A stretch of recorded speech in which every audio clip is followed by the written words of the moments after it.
an AK-47 rifle shooting at the protesters.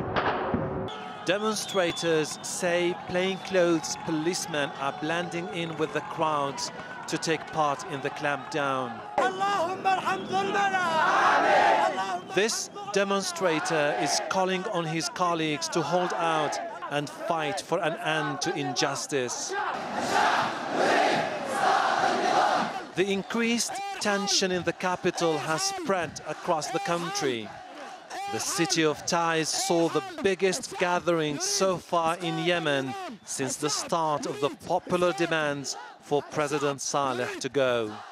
Home to Yemen's urbanite elite, the city has become the epicenter of the reformist movement. Despite the heavy-handed response by security forces and the threats targeting the demonstrators, rallies show no signs of relenting. Unrest is widening and the calls for change are reverberating across the country. For these people, the will of change is unstoppable. Government officials are cautioning against unrest. They say if the regime is toppled by force, anarchy will prevail, inviting tribes to raid the capital, which will drag the country into chaos and lawlessness. War is shrugged off by the protesters as a fear tactic to discourage people from taking to the streets to enforce reform. Hashim Al-Barra, AlJazeera, Sana'a. Riot police have also clashed again with anti-government protesters in Algeria's capital. Officers broke up a rally after thousands gathered in the center of Algiers. Police disrupted a similar rally, and that was last week, which was organized to call for better living conditions as well as greater freedoms. Government supporters have also been taken to the streets, adding to the tension. We have a president. We are not against him. We are not against His Excellency, the President of the Republic. How can she speak against the march? The president doesn't give us anything. He's a stealer. They're all stealers.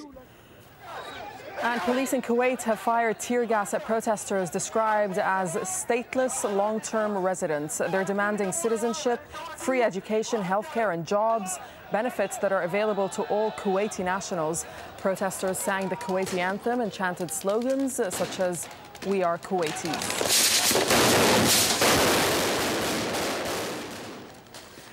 Right, well, the protesters risking their lives in Libya have been getting support from a coalition of demonstrators in the United States. And for more on that, we can cross to Daljit Dhaliwal in our Washington broadcast center. Daljit.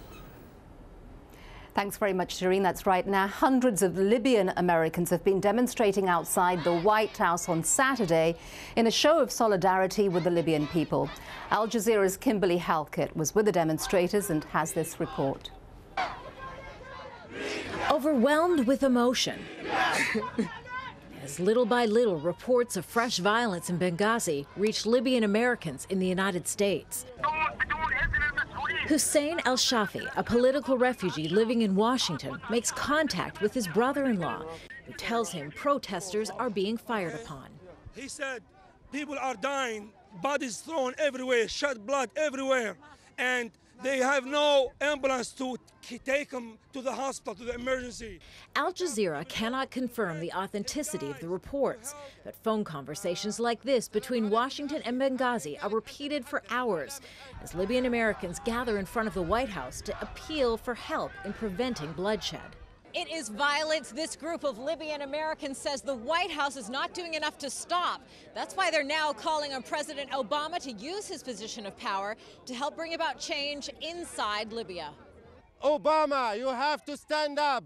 Mr. Obama, Libyans are getting massacred and killed. The White House Friday did issue a written statement condemning the use of violence by governments against peaceful protesters.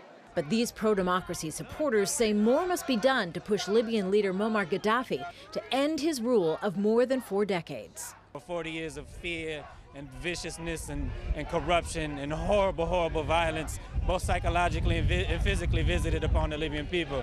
We can't accept that, and we want them to condemn what they're seeing inside of Libya right now. That is why these Libyan Americans say they will not surrender their hopes. They promise to keep the pressure on the White House until they are confident a free and democratic Libya can finally emerge. Stop the killing, stop the hate. Kimberly Halkett, Al Jazeera, Washington. Budget problems are forcing state governors across the United States to propose drastic measures to try to balance the books. And in Wisconsin, thousands turned up for the 5th straight day of protests.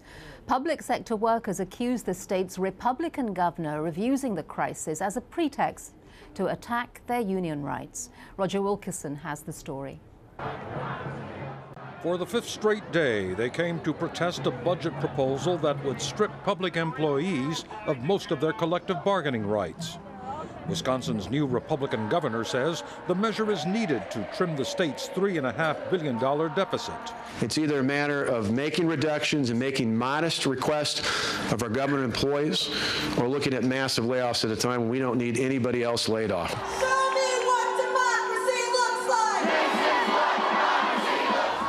These public employees say Walker's move to limit their collective bargaining rights and force them to contribute more to their pensions and their health care goes too far.